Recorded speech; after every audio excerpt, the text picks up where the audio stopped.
지난주까지 바울은 예루살렘 교회를 위한 연보 이야기를 했습니다. 그리고 이제 10장에 들어와서 바울은 주제를 바꿔서 자신의 사도직에 대한 변호를 시작합니다. 그래서 많은 학자들은 지난 1장부터 9장까지와 이제 시작된 10장부터 13장까지의 내용이 서로 다른 서신일 것이라는 견해를 많이 가지고 있습니다. 왜냐하면 방금 말씀드린 바와 같이 주제가 변하고 또 이제 살펴보면 아시겠지만 바울의 어조도 말투도 확연하게 달라지기 때문입니다. 여러분, 이전에 1장부터 9장까지에서 바울은 고린도 교인들의 생활 방식을 교정하고 예루살렘 교회를 위한 연보 사업을 재추진하기 위해서 바울은 유연하면서도 온화한 말투를 썼었죠. 마치 그들을 타이르듯이 말했습니다. 그런데 이제 10장부터 13장에서는 바울의 말투가 130도 바뀌어서 강경하면서 전투적인 말투를 사용합니다. 이제 바울은 그들을 타이르지 않고 만약 너희가 자신과 다른 방향으로 나간다면 너희는 큰 벌을 받게 될 것이다 라며 이렇게 강하게 말하기도 하죠. 그처럼 지난 1장부터 9장까지와 이제 시작될 10장부터 13장까지는 그 주제와 어조가 확연하게 차이가 납니다. 그래서 방금 말씀드린 것처럼 많은 학자들은 이 10장부터 13장까지가 앞선 1장부터 9장까지와는 다른 서신일 것이라는 견해를 많이 가지고 있습니다.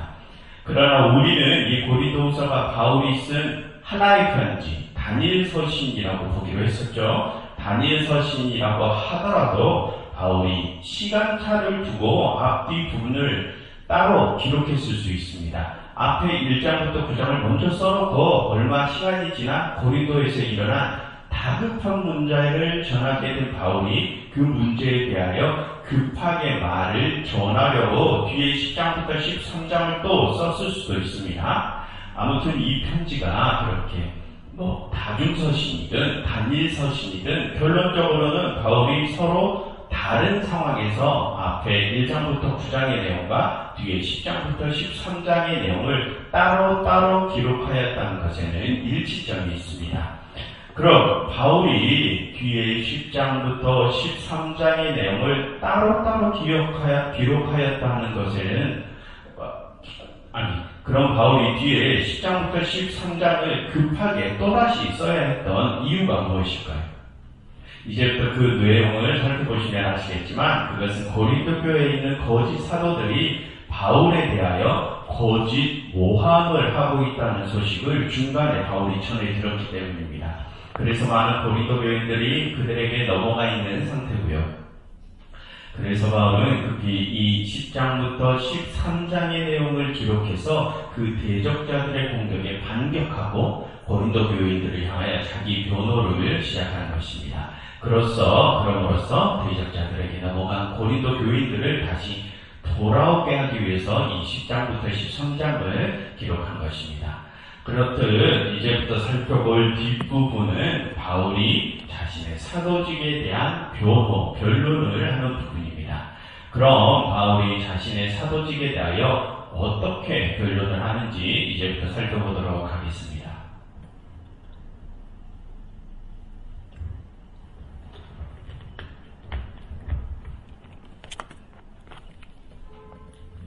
여러분 먼저 1절을 보십시오. 1절을 보시면 바울은 자신을 이렇게 소개합니다. 너희를 대하면 유순하고 떠나 있으면 너희에 대하여 담대하다 바울이라고 소개를 하죠. 그런데 여러분 사실 지금 바울이 자신을 소개하는 이 부분은 바울이 하는 말이 아니라 그의 대적자들이 바울을 비난하면서 하는 말입니다. 대적자들은 지금 바울은 우리와 대면하고 있으면 공손한 모습을 보이는데 우리에게서 떠나면 굉장히 강한 척을 한다라고 비난하고 있습니다. 그래서 바울은 그들의 말을 빌려와서 자신을 소개하는 것이죠. 그럼 왜 바울은 그들의 말을 인용하면서 자신을 비난하는 표현으로 자기를 소개할까요? 여러분 여기서 유순하다라고 번역된 단어는 헬라어로 타이페노스라는 단어인데 근데 그 단어는 어떤 상황에서 쓰이느냐에 따라서 이중적인 의미를 가질 수 있습니다. 그 단어는 기본적으로 겸손, 공손이라는 의미를 가졌는데 그러한 단어가 상황에 따라서는 비굴한, 변변치 못한이라는 의미로도 사용될 수 있습니다.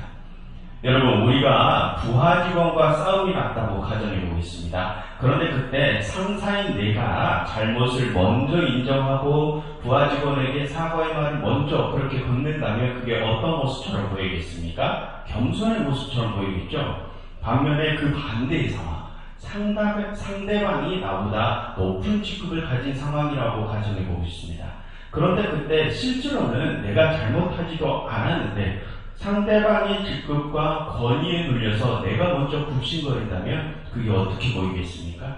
비굴하고 아첨하는 모습으로 보일 수도 있겠죠. 그래서 지금 이 유순하다라고 번역된 단어가 이중적인 의미를 가진다는 것입니다. 그럼 여러분, 본래 바울의 대적자들이 바울을 대면하면 유순하다, 바울은 대면하면 유순하다라고 표현할 때 그 유순하다는 것이 어떤 의미로 쓰였을까요? 바울은 비굴하다는 의미로 쓰였겠죠. 그는 우리 앞에서는 비굴하게 유순한 척하면서 멀리 떠나면 강한 척한다라는 것입니다. 그렇다면 여러분, 바울은 왜 그런 자기 비하적인 표현을 지금 자신을 소개하는데 사용하는 것일까요? 여러분, 사실 지금 바울은 유순하다라는 단어를 대적자들이 사용하고 있는 비굴하다라는 의미로 사용하는 것이 아닙니다. 그것이 아니라 겸손, 공손의 의미로 바꿔서 그들의 공격을 역으로 이렇게 받아치는 것입니다. 여러분, 바울이 1절 하반절에서 뭐라고 하는지를 마저 보십시오. 뭐라고 합니까? 이제 그리스도의 온유와 관용으로 친히 너희에게 권한다라고 합니다. 이게 무슨 말이냐면 지금 너희가 나를 유순하다고 했느냐? 그래, 난 유순하다. 왜? 우리 주 그리스도께서 그렇게 온유하셨기 때문이다. 그리스도께서 그렇게 온유한 마음으로 우리에게 관용을 베푸셨기 때문이다. 이렇게 바울은 유순하다라는 단어의 의미를 180도 바꾸어서 사용하는 것입니다. 그럼으로써 바울은 지금까지 자신이 그렇게 온순한 모습을 보였던 것이 그리스도를 따르려고 그랬던 것임을 밝히는 것입니다. 그런데 여러분, 2절을 보시면 바울이 뭐라고 합니까? 또한 우리를 육신에 따라 행하는 자로 여기는 자들에 대하여 내가 담대히 대하는 것 같지라고 합니다. 여러분, 여기서 바울을 육신에 따라 행하는 자라고 여기는 자들은 바울의 대적자들을 가리키겠죠. 그런데 바울은 여기서 그 대적자들에게는 이제 태도를 바꿔서 강경하게 대할 것을 밝힙니다. 여러분, 방금 1절에서 바울은 고린도 교인들에 대하여 자신은 그리스도를 따라 온유와 관용으로 행하는 유순한 자임을 밝혔습니다. 그런데 여기 2절에서 바울은 이제 더 이상 자신이 온유하지 않을 것임을 밝히죠. 더 이상 온유하게 대하지 않고 담대하게, 강경하게 대할 것을 밝힙니다.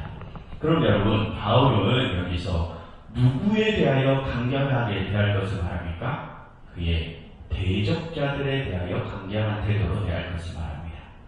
그에 반면에 바울은 아직까지 고린도 교인들에게까지는 그와 같은 강경한 태도로 대하기를 원치는 않아하는 것 같습니다. 여러분, 2절 하반절을 보시면 너희와 함께 있을 때에 나로 하여금 이 담대한 태도로 대하지 않게 하기를 구하노라 라고 하죠. 바울은 비록 지금 고린도 교인들이 대적자들에게 넘어가 있기는 하지만 그들에게까지 그렇게 강경한 태도로 대하고 싶지 않아 있음을 알 수 있습니다. 그럼 여러분, 왜 바울은 고린도 교인들에게는 그렇게 강경하게 대하지 않으려 하는 것일까요? 지금까지 우리가 살펴본 것처럼 바울은 그들을 친자식처럼 여기기 때문입니다. 그러니 바울은 이 2절에서 고린도 교인들에게 너희는 어서 그 대적자들의 손에서 벗어나라 이렇게 말하고 싶은 것입니다. 그런데 여러분, 뒤에 6절을 보시면 바울은 고린도 교인들에게 이런 말을 합니다. 너희 복종이 온전하게 될 때에 모든 복종하지 않은 것을 벌하려고 준비하는 중이다 라고 합니다. 이 부분은 다음 주에 다시 자세히 살펴보겠지만 간단히 설명하면 만약 바울 자신이 고린도 교인들과 다시 재회하게 될 때까지도 그들이 대적자들을 쫓아서 생활하고 있다면 바울은 그들에게까지도 고린도 교인들에게까지도 엄중한 벌을 내릴 것임을 선포하는 것입니다. 이렇듯 바울은 이제 10장에 들어와서 대적자들과 자신이 자식처럼 생각하는 고린도 교인들에게까지도 강경한 모습을 보여줍니다.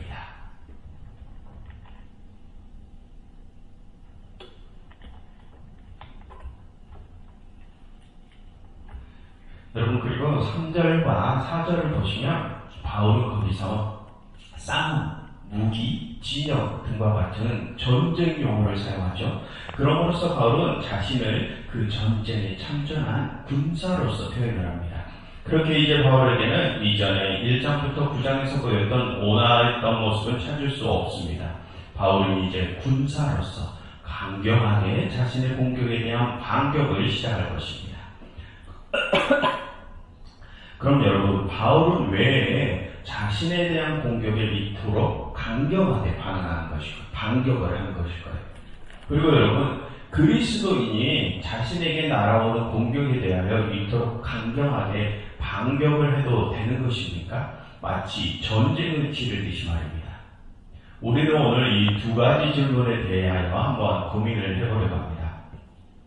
여러분, 우리는 종종 이런 생각을 합니다. 다른 이들이 우리를 비난하면 우리는 참고 견뎌야 해 라는 생각 말입니다. 그럼 우리는 왜 그런 생각을 합니까? 왜냐하면 우리의 주인이신 그리스도께서도 자신에게 날아오는 모든 비난을 참으셨기 때문이죠. 그래서 우리는 우리에게 날아오는 비난에 반격을 하지 않고 참기도 합니다. 그런데 여러분, 오늘 바울은 자신에 대한 비난을 참지 않고 강경하게 반격합니다.